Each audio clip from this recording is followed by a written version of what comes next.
Education has become one of the most fiercely debated political battlegrounds. Billions of pounds of our money are poured into schools every year.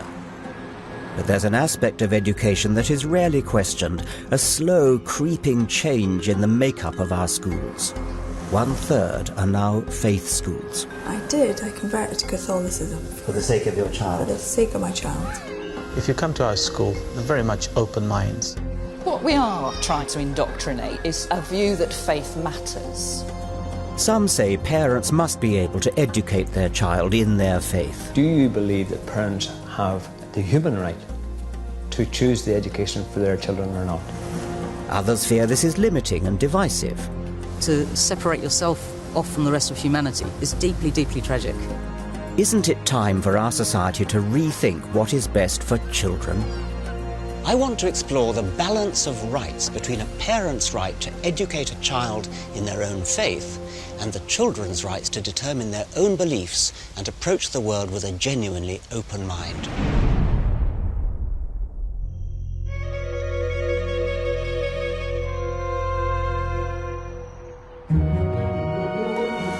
One in 3 state schools in our country is now a faith school, a school with formal links to a religion. These schools have extraordinary privileges. Because 60 years ago, churches provided half the money for their schools, many were allowed to discriminate on religious grounds in selecting pupils based on parents' faith and in recruiting staff. They could also have the freedom to teach their own syllabus of religious education, RE. Today, we taxpayers fund the running of these schools and also pay up to 90% of the cost of building them. But the problem is the churches held on to their special powers in their schools. And then the government under Tony Blair made a decision that changed Britain forever. It oversaw the foundation of over 100 new faith schools, including Muslim, Hindu and Sikh schools, along with 42 academies sponsored by Christian organisations.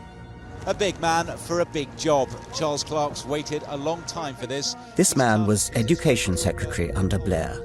Why did he open the floodgates? You could say, well, we're only going to keep it that you have Christian and a tiny proportion of other faith schools.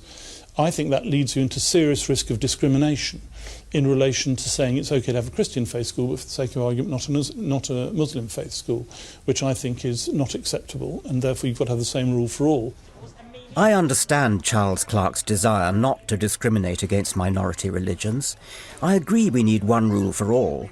But I think the government turned the wrong way. It should have abolished the faith component altogether, not rolled out more faith schools. Now, you can make a logical argument. I completely understand it. In fact, I first was a co-author of a pamphlet about this in 1978, which says abolish all faith schools. But I think you've then got to look at how that relates to what the population as a whole feel about faith schools themselves. Well, you wouldn't have to abolish them, you would just stop supporting them with government money. Well, that's the same as abolishing them. I mean, anybody, yes. You can go. I mean, the net effect of this would be to close thousands of schools in. Let the schools remain, but abolish the separation between Catholic, Protestant, etc. No, but you're saying take the money away from a school which has that character. Yes, and but the school could stay. It's got the same buildings, same teachers. No, I understand, but you're taking away 90% of their revenue funding. Closing these schools, which I think is the effect of what you say, is something that wouldn't be accepted. But it's their decision to close it. I mean, they have the option. Okay, so I'm Secretary of State for Education, and 4,000 schools are closed by, their decision, not my decision. But as a result of what I have said, hypothetically, waving your big stick, which you've offered me, I don't think that the society would accept that.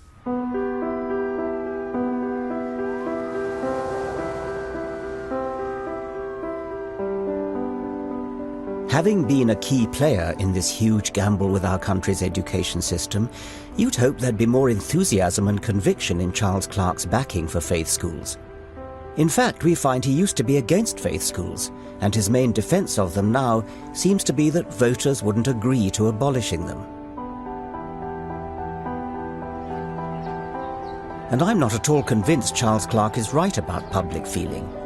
In fact, we commissioned an ICM opinion poll that showed a clear majority, 59%, still believed that schools should be for everyone, regardless of religion, and the government should not be funding faith schools of any kind.